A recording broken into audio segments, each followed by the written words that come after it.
प्राथमिक x cadre शिक्षक महासंघर आज 96 दिन में धारणा। आज शिक्षक संघ बौद्ध जिला तरफ समस्त शिक्षक और शिक्षयित्री माने एक अभिनव उपाय गीत गाई राज्य सरकार को निजर दाबी जणाइथिले।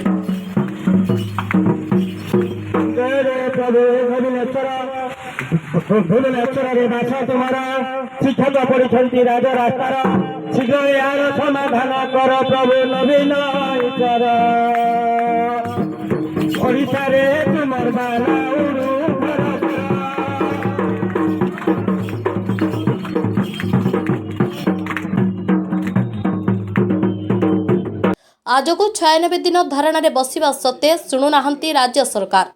केबे शुणिबे शिक्षक और शिक्षयित्री दुख। जदि आगामी दिन में राज्य सरकार निद न भांगे ताहले बड़ आंदोलन कराजिबो बोली शिक्षक महासंघ तरफ चेतावनी दिया जायछि। मो ना रत्ननिधि खमारी कंटामाल ब्लॉक सभापति दायित्व अच्छी बौद्ध जिला।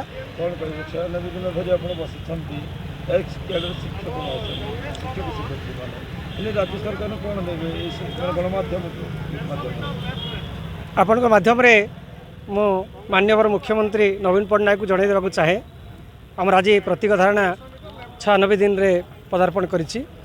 आगामी दिन में आम एमती धैर्य सहकारे जदि सरकार आम दाबी पूरण न करती ताहले आम राजरास्तार एमती पड़ रही।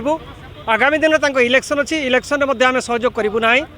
एवं जदि आम दाबी जेहेतु जेन्युइन एटा दाबी नुह समस्या ये समस्या निजे सरकार सृष्टि करचंती आमको अधाड़िया कर छाड़ी देछंती। जदि दाबी गुड़िक पूरण न करती आगामी दिन में आम दृढ़ प्रतिवाद करूँ एवं महासमावेश करूँ और राजरास्तार एमती पड़ रही। एवं दीर्घ दिन जेहेतु आम 96 दिन है 960 दिन है आम ये राजरास्तार ओहरिबार प्रश्न ना। ये राज्य संघ निष्पत्ति आम निष्पत्ति दाबी आमर एक्सक्रेडर उच्छेद ओटीटी उच्छेद करवा आमर गोटे मुख्य दाबी। इंक्रीमेंट प्रदान करवा गोटे दाबी एवं ट्रेजरी माध्यम दरमा आम अलग शिक्षक माने मासर 1 तारिख दिन दरमा पाउथुवा बेले आम दरमा पाउनु कहीं 2 मास कहीं 3 मास कहीं 4 मास पर थरे दरमा पाउचु। से आम पेट पाटना असुविधा होची। से सरकार को आम जन देवाक चाहूँ आम ट्रेजरी माध्यम दरमा आमको दिंतु एवं समस्त योग्यता थी केते गणशिक्षक भाई भौणी मैंने रेगुलार ही ना से रेगुलार कर। मो ना गोवर्धन साहू मु बौद्ध जिलार जन एक्स कैडर शिक्षक।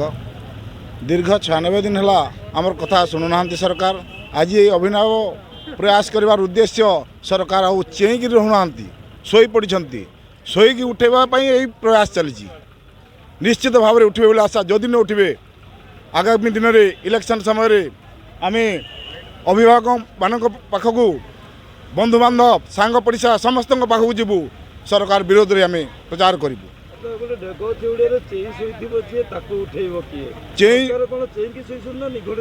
ना से चेईकी शुईचंती निघोड़ ना से चेईकी शुईचंती तथापि आमर प्रयास जारी रही। आम सरकार को प्रति कार्य साहाय्य कर आसचु। बीएलओ काम है एचएम दायित्व आरपी ट्रेनिंग प्रति कम साहाय्य कर किंतु आमको अवहेला कर सरकार तो आज पर्यटन ओडिया कहि पारले ने ओडिया बुझिबे कोन सेति आम अभिनव ढंग प्रयास रे काले अभिनव माध्यम रे बुझी बोली आमर थिला प्रयास। भुवनेश्वर सिद्धांत महांती रिपोर्ट लाइफलाइन मीडिया।